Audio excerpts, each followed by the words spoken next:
Shalom keluarga Saat Teduh. Kami berada di Sukat Halel Yerusalem. Di belakang kami sini ada seluruh kota Yerusalem yang Anda dapat lihat dari kota Tuhan. Mari kita sama-sama memuji namanya. Dan bersama-sama dengan kita hari ini juga ada our dear friend Vesna Bueller together with us. So we want to welcome you to here to sing together and worship Jesus with all of us. Mari kita sama-sama memuji, menyembah Tuhan. Siapkan hati. Come on, Redo. Worship you, Jesus. Sing hallelujah. Sing hallelujah to the Lord. Sing hallelujah to the Lord. Sing hallelujah. Sing hallelujah. Sing hallelujah to the Lord. Sing hallelujah. Sing hallelujah to the Lord. Sing hallelujah to the Lord. Sing hallelujah. Sing hallelujah. Sing hallelujah to the Lord. Let's sing in Hebrew. Shir hallelujah. Shir hallelujah. Shir hallelujah. Shir hallelujah. Shir hallelujah.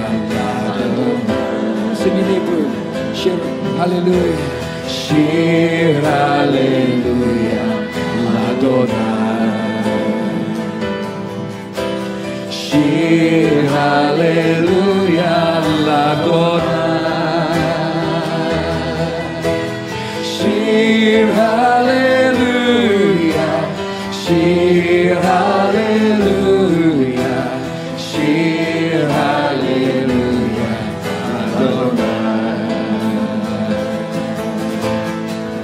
Let's sing in English. Sing hallelujah.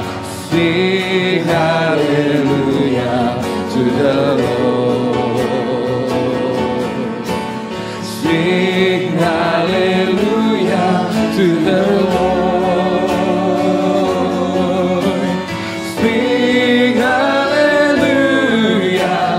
Sing hallelujah. Sing hallelujah to the Lord. Sing hallelujah to the Lord. Sing hallelujah to the Lord. Sing hallelujah to the Lord. Sing hallelujah. Sing hallelujah. Sing hallelujah to the Lord.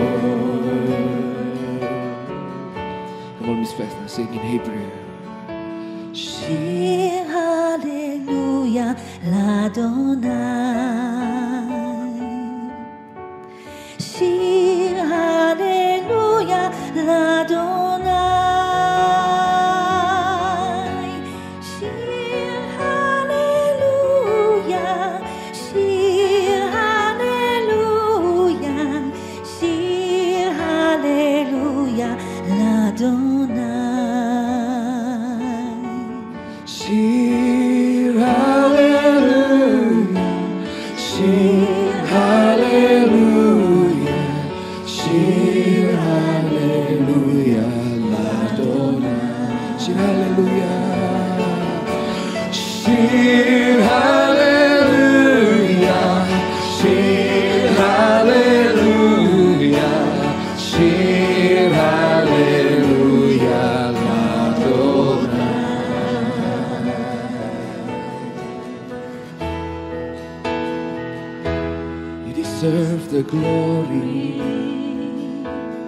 and the honor. Lord, we lift our hands in worship as we lift your holy name. You deserve the glory and the honor. Lord, we lift our hands in worship as we lift your holy name. For you are great, you do miracles so great. There is no one else like you. There is no one else like you. For you are great, you do miracles so great. There is no one else like you. There is no one else like you. Mari kita bernyanyi dalam bahasa Indonesia. Ku beri kemuliaan, ku beri kemuliaan dan hormat. Ku angkat suara pujian, ku agungkan namamu. Ku beri kemuliaan dan hormat. Ku angkat suara pujian, ku agungkan namamu. Sebab kau besar, perbuatanmu ajaib, tiada seperti Engkau, tiada seperti Engkau. Sebab kau besar, perbuatanmu ajaib, tiada seperti Engkau, tiada seperti Engkau. Come on, we sing in Hebrew. באנו לפניך להלל אותך, נפלאים למעשיך ואהבתך גדולה. באנו לפניך להלל אותך, נפלאים הם מעשיך ואהבתך גדולה. ריבון עולם, נפלאות הנך עושה, אין כמוך אדוני, אין כמוך אדוני. ריבון עולם, נפלאות הנך עושה, אין כמוך אדוני, אין כמוך אדוני.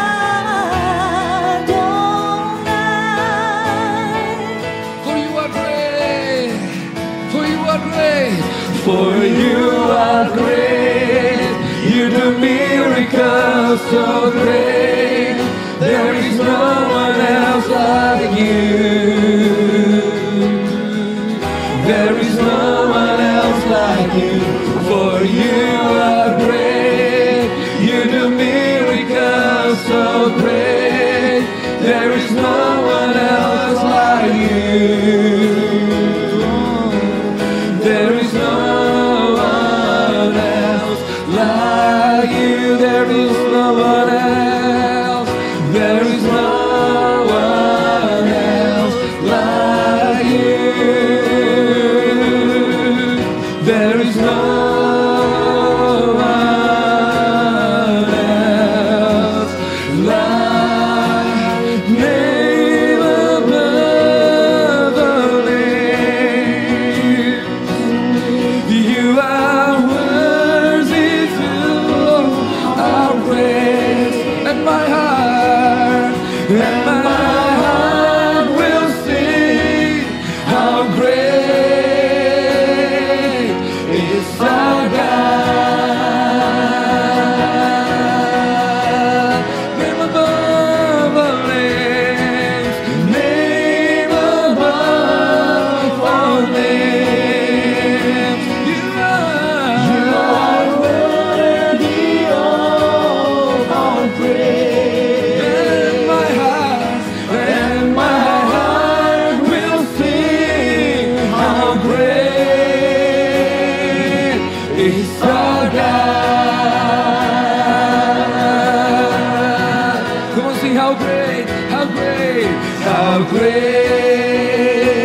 seperti Kau ya Tuhan Yesus. Haleluya, haleluya, haleluya, haleluya, haleluya. Oh, sebab Kau besar, perbuatanmu ajaib, tiada seperti Engkau. Tiada seperti Engkau, sebab Kau besar, perbuatanmu ajaib. Tiada seperti Engkau, Tiada seperti Engkau. Tiada seperti Engkau. Tiada seperti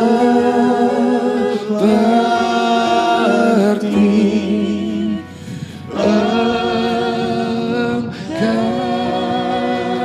Sungguh kami dapat merasakan hadirat-Mu di kota yang bersejarah Yerusalem, tempat Kau mati, dibangkitkan, dan para nabi-nabi berjalan. Tuhan, terima kasih Kau sucikan kami, karena kami juga adalah kaum tegar tengkuk ya Tuhan, yang tidak mengenal-Mu dulu. Tapi Engkau selamatkan kami. Sekarang giliran Kau selamatkan setiap orang yang menyaksikan saat teduh. Jika ada yang mundur, Kau tarik kembali. Yang belum mengenal-Mu, hari ini Kau bawa datang ke hadirat-Mu. Tuhan, sampaikan sabda-Mu, sembunyikan hamba-Mu di balik salib-Mu. Dalam nama Yesus, haleluya. Amin. Puji Tuhan. Selamat datang di Yerusalem. Hadirat Tuhan sama di mana-mana, tapi khusus dari sini kami bawa kepada keluarga saat teduh hadirat Tuhan Yesus yang sama. Tuhan sudah bangkit, Dia nggak mati lagi. Tuhan itu ada di sini dan Tuhan ada di sana bersama dengan Anda. Dalam waktu 30 menit saya coba akan rangkumkan sebagian besar secara summary aja ya. Rangkumannya, kejadian-kejadian di akhir zaman. Beri tema untuk saat teduh kita kali ini, KKR akhir zaman dari Yerusalem. Ya, KKR akhir zaman dari Yerusalem. Wahyu 22, mari kita buka ayat 10. Kalau Anda lihat tadi ya di belakang ada kota Yerusalem. Sudah dibeberkan Tuhan di hadapan Anda hari ini. Dan kalau dilihat satu persatu ada satu bangunan istimewa, yaitu Dome of the Rock atau yang berkubah warna emas itu. Di area itu dulu di Perjanjian Lama adalah daerah ruang Maha Suci di Bait Allah. Hadirat Tuhan tidak berubah. Sekalipun Tuhan tidak hadir hanya di Yerusalem, Dia ada di mana-mana, tapi tidak bisa dipungkiri, disangkali. Tanah ini penuh misteri. Saya bawa firman kebenaran tentang kedatangan Tuhan, karena nanti suatu hari kedatangan Tuhan Yesus kedua kali juga akan ada di sini. Mari kita baca Wahyu 22 ayat 10. Lalu Ia berkata kepadaku, jangan memeteraikan perkataan-perkataan nubuat dari kitab ini, sebab waktunya sudah dekat. Barang siapa yang berbuat jahat, biarlah ia terus berbuat jahat. Barang siapa yang cemar, biarlah ia terus cemar. Dan barang siapa yang benar, biarlah ia terus berbuat kebenaran. Barang siapa yang kudus, biarlah ia terus menguduskan dirinya. Berhenti dulu sampai situ ya. Saya jelaskan satu persatu. Ayat 10. Di sini Yohanes, Rasul Yohanes itu, Yohanes yang menjadi murid paling dikasih oleh Yesus, dibuang ke Pulau Patmos karena Injil. Sendirian dikucilkan, diasingkan, namun justru dapat pewahyuan. Dalam pewahyuannya, Yohanes mendapat perintah. Jangan memeteraikan perkataan-perkataan nubuat dari kitab ini atau kitab Wahyu. Sebab waktunya sudah dekat. Agak beda sama Daniel, kontras dengan Nabi Perjanjian Lama itu.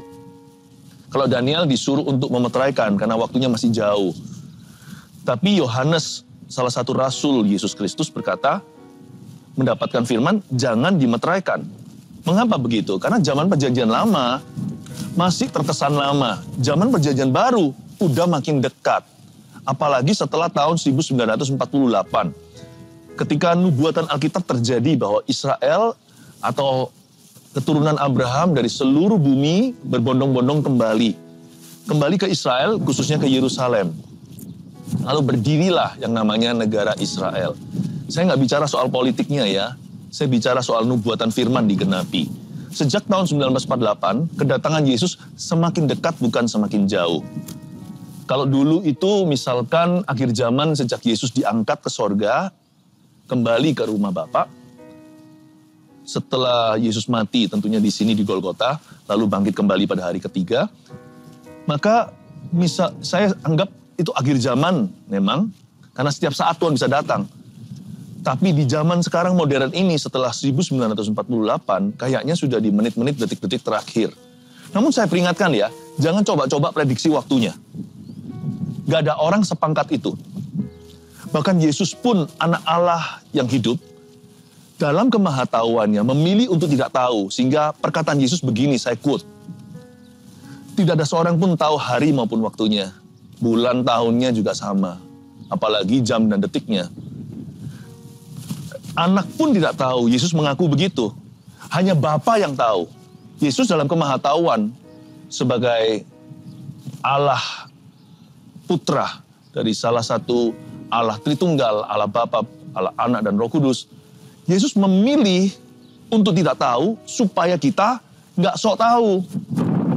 Yesus sebagai wakil kita, juru selamat manusia berkata, aku aja nggak kepo soal waktu. Dalam kemahatauanku, aku menyerahkan semuanya itu hanya Bapa yang tahu. Jadi jangan percayalah kalau ada orang berkata bulan Oktober lah, tahun berapa. Nggak ada orang sepangkat itu. Kalau ada orang memprediksi waktu, berarti orang itu mengaku bahwa dia lebih pangkat dari Yesus. Tak peduli jikalau orang tersebut pelayan Tuhan punya pelayanan mujizat sekalipun.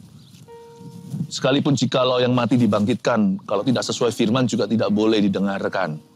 Hanya Bapa yang tahu. Tapi kita bisa kira-kira mengerti, merasakan bahwa waktunya semakin dekat untuk tiba. Karena itu Yohanes diberi perintah jangan memeteraikan perkataan-perkataan nubuat dari kitab ini. Poin nomor 1, catat dulu ya. Dari ayat 10 yang kita baca tadi, waktu kedatangan Tuhan Yesus sudah terlalu dekat. Makanya nggak boleh dimateraikan. Nah, hari ini pengertian tentang kedatangan Tuhan itu sebenarnya nggak sesimpel Tuhan datang kembali, tetapi ada kejadian-kejadian di kitab Wahyu. Nah, ada tafsiran-tafsiran dibagi jadi 3 kategori. Gereja-gereja itu biasanya menganut salah satunya. Nggak apa-apa sih, ini nggak prinsip. Ini bukan bicara soal keselamatan. Tapi ini bicara tentang teori kedatangan. Ya, ada yang namanya rapture atau pengangkatan. Gereja-gereja Tuhan dibagi jadi 3 kemah. Satu yang percaya pre-tribulasi. Ada lagi yang percaya mid-tribulasi, yang 3 post-tribulasi. Pre-tribulasi itu apa? Yaitu percayanya bahwa umat Kristen perjanjian baru, anak-anak Tuhan yang lahir kembali, yang penuh Roh Kudus dan dimeteraikan, mereka akan diangkat di awan-awan, ada pertemuan di udara, pertemuan yang manis. Lalu setelah itu bumi yang ditinggalkan oleh gereja perjanjian baru akan masuk dalam masa antikristus. 7 tahun tepatnya dipenggal jadi 2, 3,5 tahun pertama antikristus akan bangkit. Semua orang akan mengaguminya, semua orang yang anti sama Kristus akan jatuh ke bawah kaki dan pemerintahannya. Lalu 3,5 tahun kemudian akan kelihatan warna aslinya. Jikalau sepenggal pemerintahannya, yaitu separuh daripada masa-masa dia memimpin bumi, memimpin bangsa-bangsa itu diisi dengan penuh solusi. Mungkin masalah terorisme, berhenti. Global warming mungkin ada solusinya ya kan?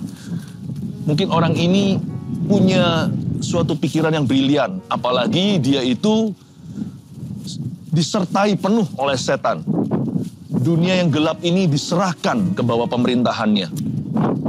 Tapi setelah itu dia menggila 3,5 tahun terakhir, kelihatan warna aslinya.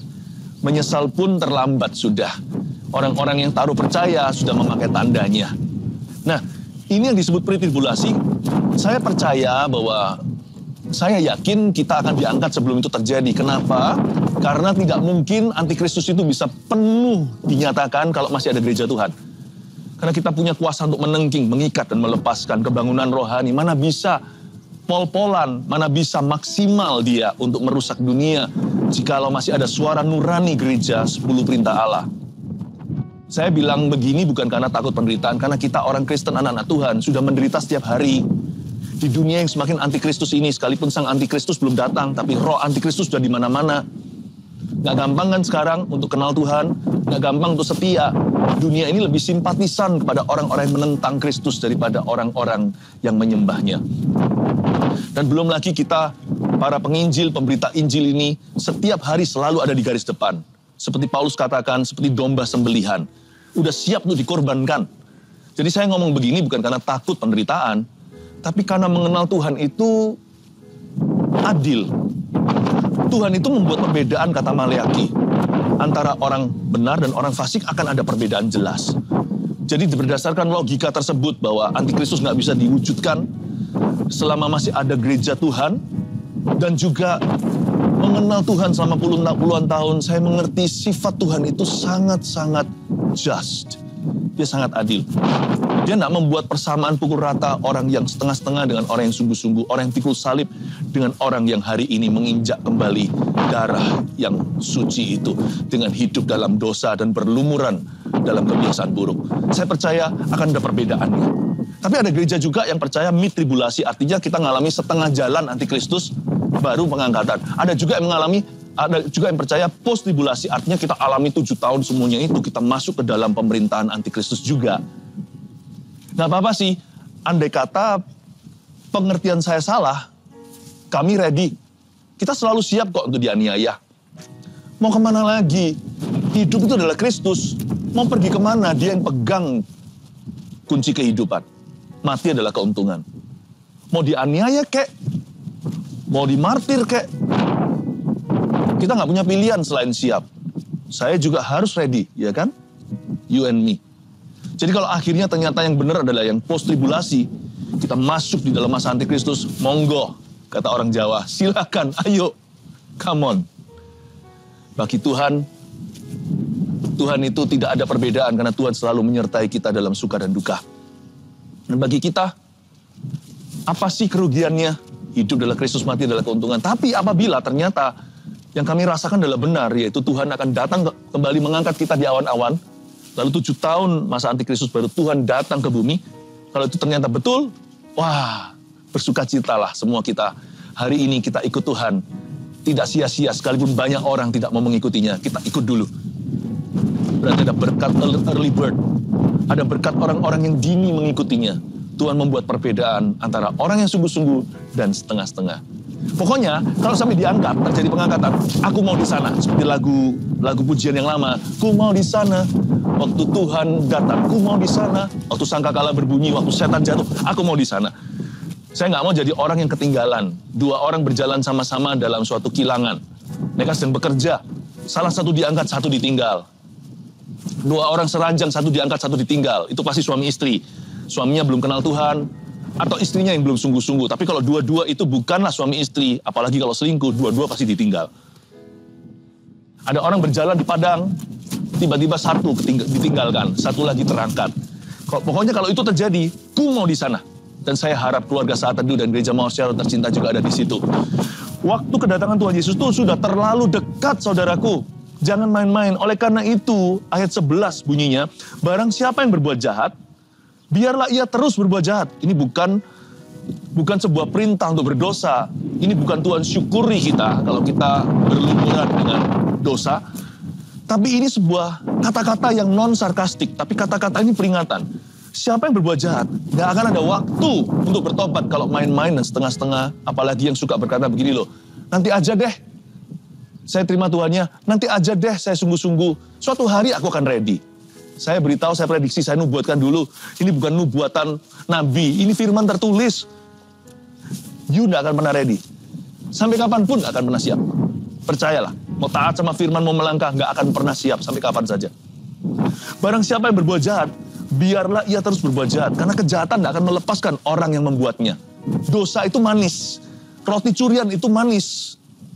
Kita gak bisa berkata, aku berhenti. Selalu akan ada pikiran, apa salahnya sekali lagi terakhir kali.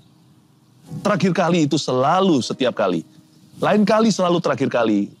Dan ketika sungguh-sungguh diakhiri, kita ternyata binasa. Barang siapa yang berbuat jahat, biar ia terus berbuat jahat. Barang siapa yang cemar, biar ia terus cemar.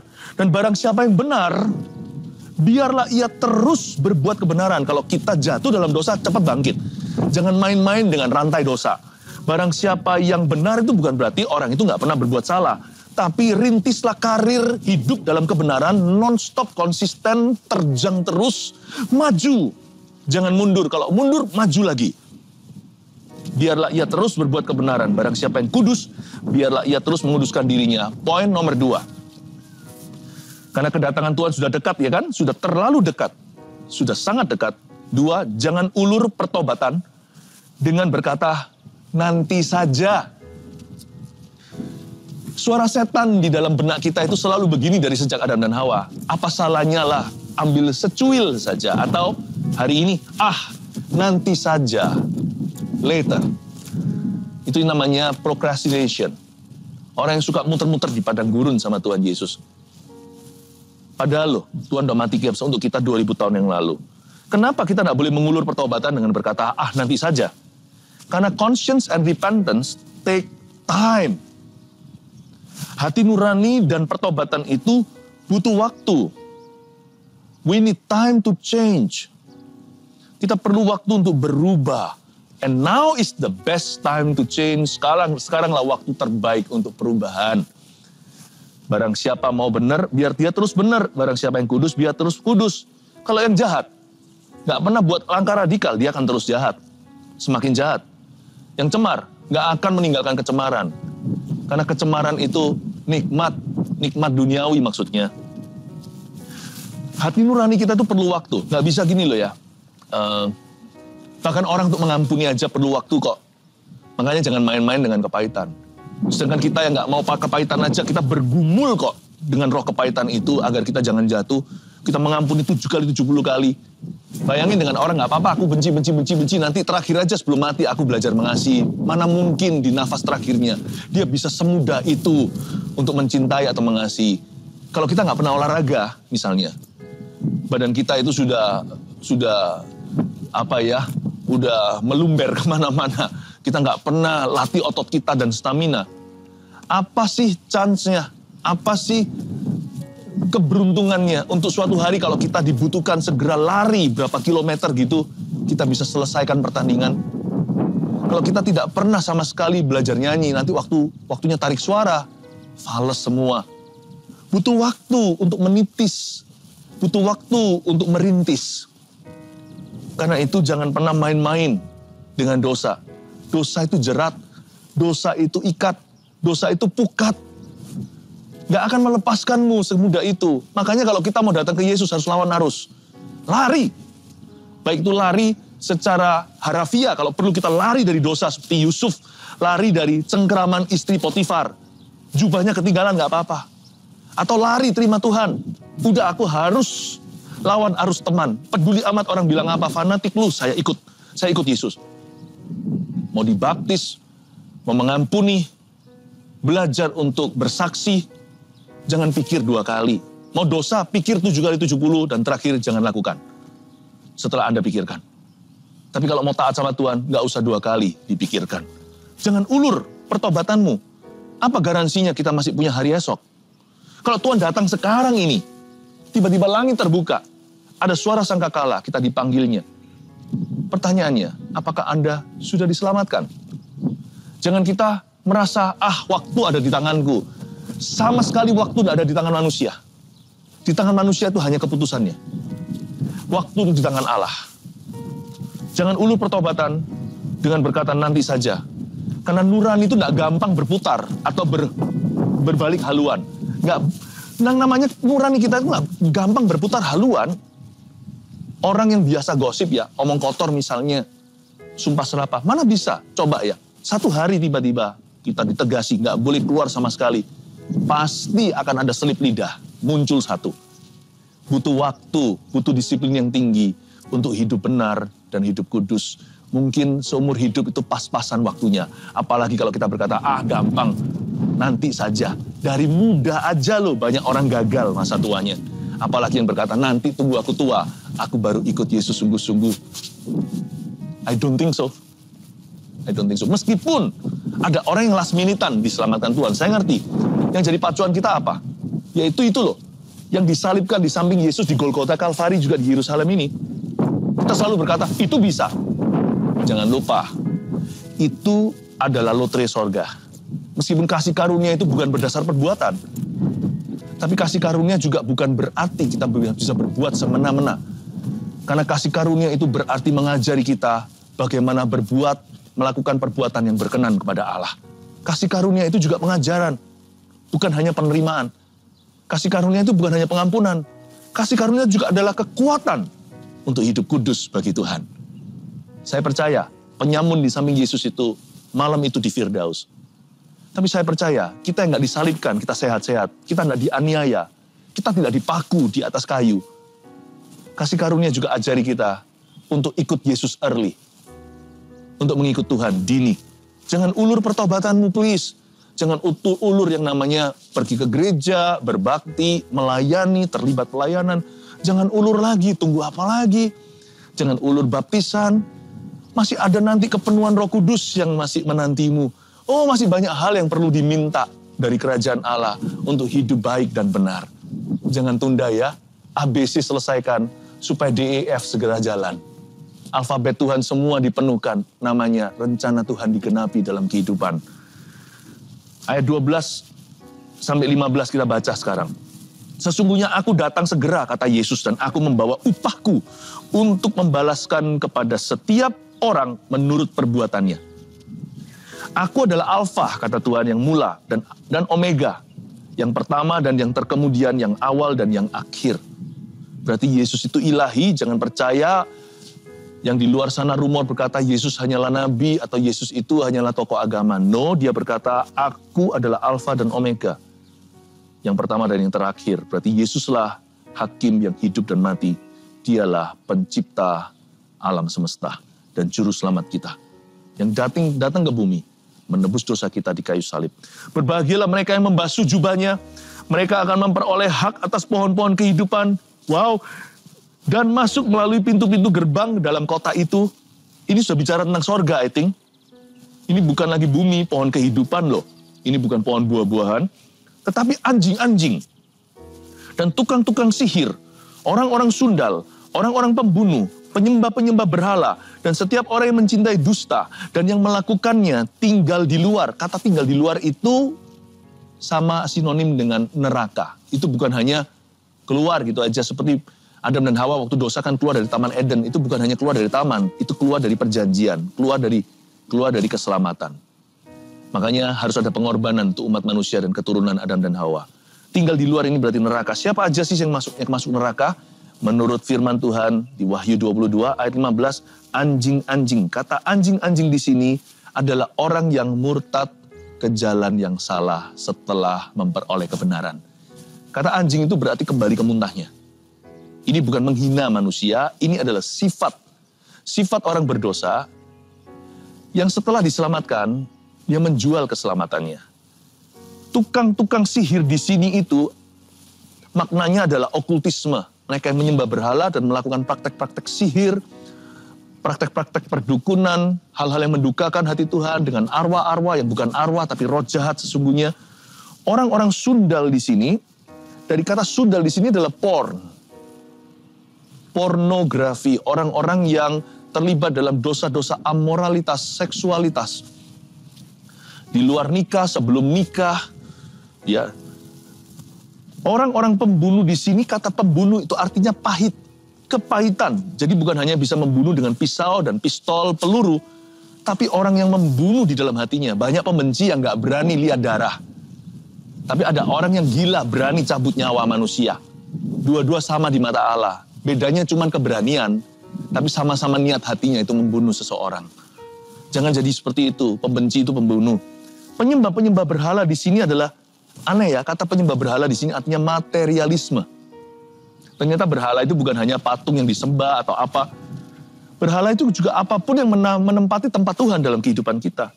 Dan setiap orang yang mencintai dusta, kata dusta di sana munafik, kemunafikan. Luar dalam tidak sama, meskipun kita semua ya pasti ada waktunya nggak sama gitu. Karena kita semua belajar, kita pun belajar dari kegagalan. Tetapi ada orang yang memang sudah karirnya itu dusta. Sukanya bohong, melulu bohong terus. Dosa lain itu lebih berat ada, tapi dosa dusta itu yang lebih mirip setan. Karena setan adalah bapak dusta, jadi like father, like son. Makanya saya beritahu sama anak-anak saya, kalian salah apapun papa mama bisa ampunin, tapi kalau dusta udah nggak bisa bicara. Karena sudah nggak tahu betul atau enggak. Makanya anak-anak saya sangat junjung tinggi nilai kejujuran. Ini mereka semua tinggal di luar. Aku Yesus telah mengutus malaikatku untuk memberi kesaksian tentang semuanya ini kepadamu bagi jemaat-jemaat. Ayat 16. Aku Yesus yang mengutus malaikat. Berarti dia lebih pangkat. Ini Yesus adalah Tuhan ya. Yesus bukan nabi. Meskipun Yesus kenabian atau profetik sekali. Tapi Yesus bukanlah tokoh agama. Yesus adalah Allah semesta, Alfa Omega, mengutus malaikatnya. Aku adalah Tunas, yaitu keturunan Daud, bintang timur yang hilang gemilang, menunjuk, mengacu kepada keberadaannya sebagai juru selamat kita, menjelma sebagai manusia. Dia adalah keturunan Daud, bintang timur yang hilang gemilang. Roh dan pengantin perempuan itu berkata, ayat 17, marilah, Roh Kudus pun ikut campur dan berkata, bersama dengan gereja pengantin perempuan itu, marilah, come Lord Jesus, datanglah, dan barang siapa yang mendengarnya, hendaklah ia berkata, marilah. Ada suara dalam hatimu saat ini ketika mendengar firman ini, ya Pastor Philip, saya mau Yesus datang, make me ready, buat aku siap, itulah marilah. Tapi orang yang mengumpat Tuhan tidak akan suka pesan Tuhan yang seperti ini, karena mereka akan ketakutan, atau mereka akan menghina. Dan barang siapa yang haus, hendaklah ia datang. Waktunya masih ada, masa anugerah. Dan barang siapa yang mau, hendaklah ia mengambil air kehidupan dengan cuma-cuma. Berarti sekarang adalah masa anugerah. Ini waktunya untuk memilih Tuhan. Ini saatnya untuk membuat dirimu siap. Sebab barang siapa haus, come, cuma-cuma datanglah. Begitu saja. Barang siapa yang mau, ayo ambil air kehidupan itu for free. Luar biasa ya. Yang ketiga, tulis di KKR akhir zaman hari ini, yang saya sampaikan dari kota Yerusalem. Sorga yang nyata atau neraka menanti setiap kita. Setiap kita pasti berakhir di salah satu tempat ini. Sorga yang nyata atau neraka. Neraka tadi sudah saya jelaskan, coba saya jelaskan sedikit sorga di akhir pesan ini. Di sorga ya, kita itu nggak pikun. Sorga bukanlah tempatnya penyakit demensia bisa bertahan. Sorga adalah tempat di mana setiap orang saling mengingat. Kalau enggak kan, pada waktu Musa dan Elia ngobrol-ngobrol sama Yesus kan nggak akan nyambung. Ketika di sini juga, di Israel, itu pratanda. Orang yang dari kekekalan tetap mengingat seseorang. Bahkan maju pikirannya, tahu Yesus sebelum turun ke palungan, Yesus yang sekarang bisa mengenali. Kita seringkali pikir kalau sorga itu seperti gentayangan Casper gitu. Orang nggak saling ingat. Betul, di sorga yang menikah tidak kawin dan mengawinkan. Tapi itu bukan kabar buruk. Saya sempat renungkan karena saya sedih kalau begitu. Kalau tidak dapat pengertian yang betul. Kenapa? Karena saya cinta keluarga saya. Saya nggak mau kita jadi strangers atau orang asing di situ. Sorga itu sorganya fellowship atau persekutuan. Mana ada persekutuan kalau lupa ingatan. Yang disebut tidak kawin mengawinkan itu berarti no sexual relations in heaven. Di sorga tidak ada yang namanya hubungan seksual. Itu lebih baik loh sebenarnya. Berarti tidak ada teritori. Berarti tidak ada selfishness. Tidak ada keegoisan. Tapi the friendships continue. Tapi persahabatan itu continue. Gak ada masuk masa-masa geronjalan ketika dalam sebuah hubungan kita berharap pasangan kita gak begitu. Cinta semuanya kecuali Hal itu aku gak suka pada dirinya. Gak ada yang gituan. Karena agape disempurnakan. Gak ada yang begini loh, itu anak lu, ini anak gua, ini anak lu, itu anakmu, itu anakku. Kalau anak sendiri jatuh, aduh, anak orang lain jatuh, terserah lah, biarin apanya itu anak tetangga. Gak ada gitu. Di situ bukan berbagi anak, tapi setiap orang peduli seperti anaknya sendiri. Setiap wanita mengasihi sesamanya seperti dia itu ibunya. Setiap pria mengasihi setiap orang seperti dia itu anaknya. Gak mungkin ada pelecehan. Setiap orang mengasihi sesamanya seperti dirinya. Ingat. Sorga itu seperti itu. Sorga yang nyata. Makanya di situ roh dan pengantin perempuan itu bisa sama-sama berkata, marilah. Dan yang haus biarkan datang. Luar biasa loh. Saya mau ke sorga itu. Sorga bukan suatu tempat khayalan. Sorga kata Yesus, itu tempat yang ada. Aku pergi ke situ mempersiapkan untukmu. Di rumah Bapakku ada banyak tempat tinggal. 1, 2, 3, KKR Ragi Jama dari Yerusalem. Nomor pertama, waktu kedatangan Tuhan Yesus sudah terlalu dekat. 2, jangan ulur pertobatan dengan berkata nanti saja. 3, sorga yang nyata atau neraka yang nyata menanti setiap kita. Saya harap ya, kalau Tuhan izinkan, tahun depan di awal-awal tahun, saya bawa jemaat Gereja Mawar Sharon dan keluarga Saat Teduh ke Yerusalem sini, ke Israel. Kalau Tuhan izinkan. Minta sama Tuhan berkat supaya bisa. Tapi sekalipun kalau nggak bisa nggak apa-apa. Suatu hari kita semua akan ke Yerusalem yang baru. Yerusalem baru bukan bicara tentang Yerusalem di Timur Tengah. Tapi kota kenamaan di sorga. Kesana suatu hari Tuhan akan bawa kita. Haleluya. Oh Yerusalem, kota mulia, hatiku rindu ke sana. Oh Yerusalem, oh Yerusalem, kota mulia, hatiku rindu ke sana. Katakan dengan iman. Tak lama lagi Tuhanku datanglah, bawa saya masuk sana. Tak lama lagi Tuhanku datanglah, bawa saya masuk sana.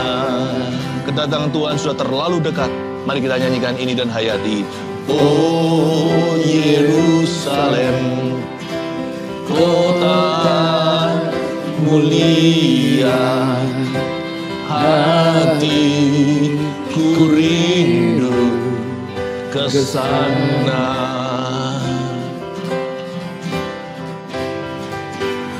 Oh Yerusalem, kota mulia, hatiku rindu ke sana. Siapkan hati kita untuk kedatangan Tuhan entah kapan.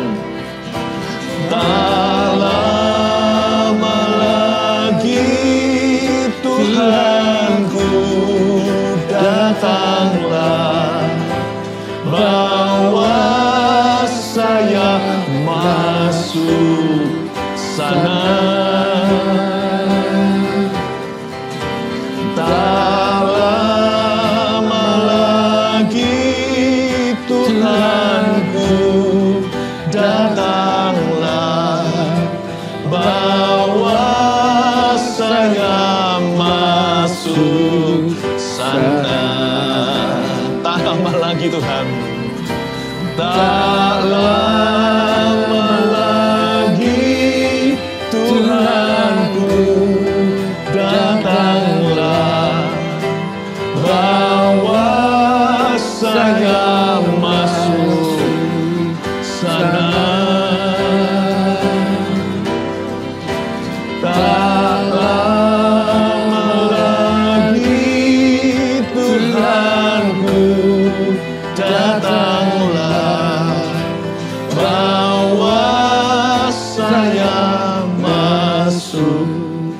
sana. Tapi tidak semua akan siap masuk ke situ.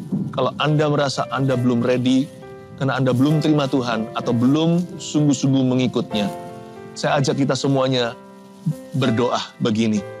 Kalau itu yang dimaksudkan adalah you, kalau yang saya maksudkan tadi adalah Anda, kalau Anda tahu Tuhan Allah Roh Kudus berbicara ke hatimu, letakkan tangan di dadamu seperti ini di KKR ini, terimalah Tuhan. Ikuti saya berdoa, katakan, Tuhan Yesus, aku percaya Engkau adalah Tuhan dan Juru Selamatku. Jadilah Raja atas hidupku. Mulai hari ini kehendak-Mu yang jadi. Beriku iman, keberanian untuk menjadikan-Mu segala-galanya. Untuk nurut sama Tuhan, untuk taat pada firman. Masuklah dalam hatiku Yesus. Aku mengasihi-Mu. Terima kasih Engkau mati bagiku di Yerusalem 2000 tahun lalu. Engkau bangkit pada hari ketiga di sana. Engkau naik ke sorga. Engkau hidup selama-lamanya. Allahku hidup. Hiduplah di dalam hatiku. Jadikan aku siap. Di dalam nama Yesus. Amin. Dan kalau Anda belum dibaptiskan, saya dorong Anda dibaptis ya. Isi form. Isi form ini. Berilah dirimu dibaptis. Jangan ditunda-tunda please. Waktu tidak ada di sisi kita. Waktu di sisi Tuhan. Saya dorong Anda yang mau dibaptis. Supaya mengambil keputusan ini. Tuhan memberkati langkahmu. Terima kasih Tuhan. Tak lama lagi Tuhanku datanglah, bawa saya masuk sana. Tak lama lagi Tuhanku datanglah, bawa saya masuk sana. Sekarang bagian ministry time, kalau Anda punya keperluan, kebutuhan, pergumulan, bahkan sakit penyakit, sampaikan semua di live chat yang ada. Ulurkan tangan ke depan, kita koneksi iman. Haleluya. Waktu Anda mengulurkan tangan, seolah-olah kita bergandeng tangan, atau seperti saya menumpangkan tangan, menyebut nama Yesus atasmu. Mari kita berdoa di dalam nama Tuhan Yesus. Terima kasih Tuhan. Glory to Jesus. Haleluya. Hamba berdoa untuk setiap sakit penyakit, Tuhan Yesus Kau sembuhkan saat ini. Tuhan Yesus Kau mau datang kembali. Ya Tuhan Yesus bangkitkan saksi-saksi hidup. Dan berikan kesaksian hidup juga. Mereka yang sakit Kau sembuhkan Tuhan. Di dalam nama Yesus untuk kemuliaan Bapa. Dan setiap orang dalam pergumulan Tuhan lawat. Sekalipun hidup di bumi tidak selamanya. Namun Kau beri kemenangan dalam segala pergumulan Tuhan. Berikan terobosan yang baru. Engkau sangat sayang umat-Mu, keluarga saat teduh. Jamah mereka di dalam nama Yesus Kristus. Ada tulang yang bergeser. Karena Anda pernah terbentur sesuatu. Sejak saat itu, seperti tubuh Anda kanan kiri tidak simetris. Dan saya dengarkan barusan tulang itu bergerak kembali, sendi otot itu masuk kembali ke tempatnya. Saya melihat itu bergeser kembali. Badan Anda lurus, tangan kanan kiri sama panjangnya. Mulai hari ini tidak ada spinal pain lagi. Tidak ada yang namanya sakit di tulang belakangnya. Dalam nama Yesus. Pembengkakan prostat kata Roh Kudus. Anda tidak akan jadi operasi, hanya minum obat secara orally. Minuman ada, obat yang diminum saja. Selama berapa waktu, minum aja, Tuhan pakai juga obat-obatan itu. Tapi tidak perlu operasi, sebab pembengkakan itu sekarang kembali kempis di dalam nama Yesus Kristus. Terima kasih Tuhan, terpujilah nama-Mu. Ada satu orang yang bernafas dengan satu hidung, karena satunya bukannya nggak mau, nggak berfungsi, entah kenapa. Dan itu juga nggak baik buat kesehatan Anda, tapi saya berdoa dalam nama Yesus itu dibukakan. Saya nggak ngerti, it doesn't make sense to me. Ini. Nafasnya satu hidung, karena satu tidak bisa lagi saluran itu berfungsi. Di dalam nama Yesus aku berkati semua saluran pernafasnya, telinga, hidung, tenggorokan, in Jesus name. Telinga berdenging. Makin setiap minggu makin keras. Satu telinga saja, sisi kiri. Berdenging terus. Bahkan sekarang waktu Anda bekerja pun berdenging dan itu mengganggu. Aku tengking itu di dalam nama Yesus Kristus, terjadi mujizat saat ini. Haleluya. Anak seseorang sedang lagi berada di dalam sedang di rumah sakit opname di situ. Anaknya itu tidak bisa keluar dalam waktu dekat karena anak itu sakit berat. Saya tidak ngerti sakitnya apa, Tuhan tidak wahyukan, tapi ibu dan papanya, papa mamanya, jangan khawatir, anak Anda akan keluar minggu ini dari rumah sakit. Tuhan akan mencabut semua selangnya, dia akan berjalan dengan normal, dia akan kembali sekolah. Tuhan Yesus telah menyembuhkan dia, tidak ada cacat celah, tidak ada bekas-bekas sakit penyakitnya. Saya tidak tahu sakit apa, tapi sakitnya berbulan-bulan di rumah sakit, harus opnam di sana.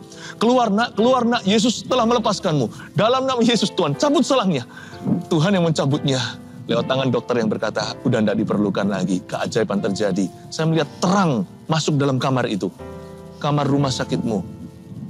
Saya bisa salah angkanya seperti 301 atau apa. Saya rasa ini tidak akan precise, yang ini tidak akan precise. Tapi saya melihat seperti ada berapa 01-nya. Ada 301-nya, angkanya 4. Saya lihat 3 yang terakhirnya, 301. Anak Anda akan keluar dari situ. In the name of Jesus.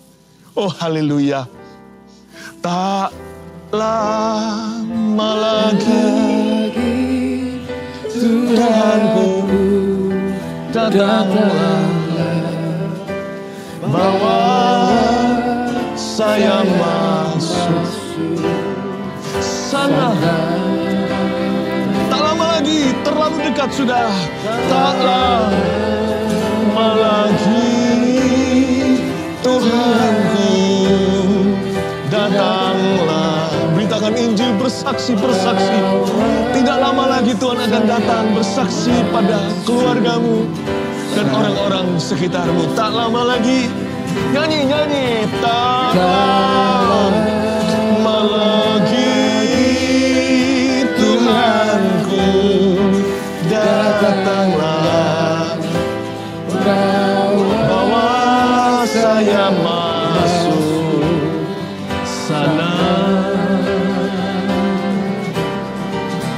Tak lama lagi Tuhanku datanglah, bawa saya masuk sana. Bawa saya masuk sana. Bawa saya masuk sana. Bawa saya masuk sini, Yerusalem. Bawa saya masuk sini. Setelah doa berkat, jangan langsung cabut. Kita nyanyi satu lagu dengan pemandangan Yerusalem tercinta. I love this city so much, so much. Ya, mari kita terima doa berkat saat ini juga. Angkat tanganmu, terima berkat dari Allah Bapa, kasih karunia dari Yesus Kristus, pengurapan dari Roh Kudus menyertai keluarga saat teduh yang amat sangat kami cintai. Dalam nama Yesus, Shalom, peace, haleluya, amin. 1, 2, 3. Once again, thank you, Vesna. Toda.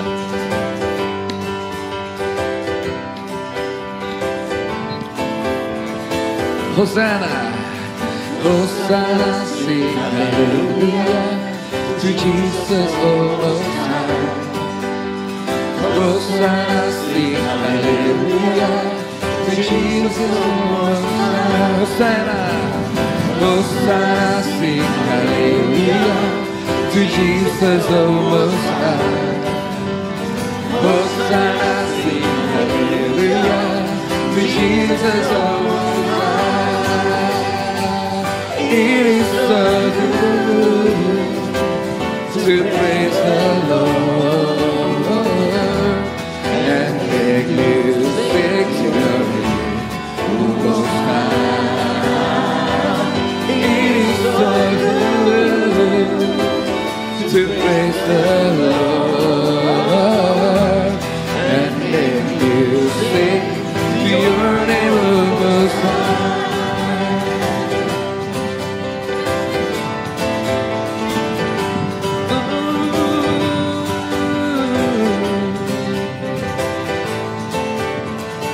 Come on, let's sing Hosanna. Hosanna, sing hallelujah to Jesus, O Most High. Hosanna, sing hallelujah with Jesus almost. Man hit Hebrew, so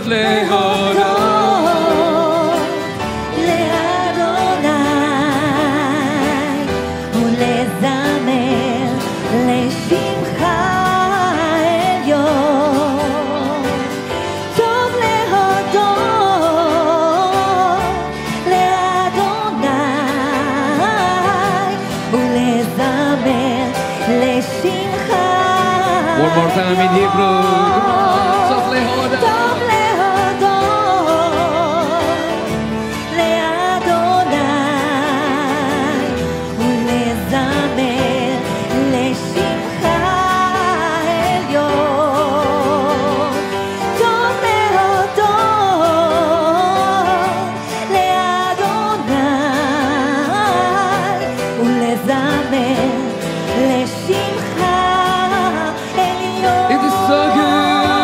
it is so good to praise the Lord and make music to your name most high. It is so good to praise the Lord and make music to your name most high, and make music and make music to your name, O Messiah, and make music to your name, O Messiah.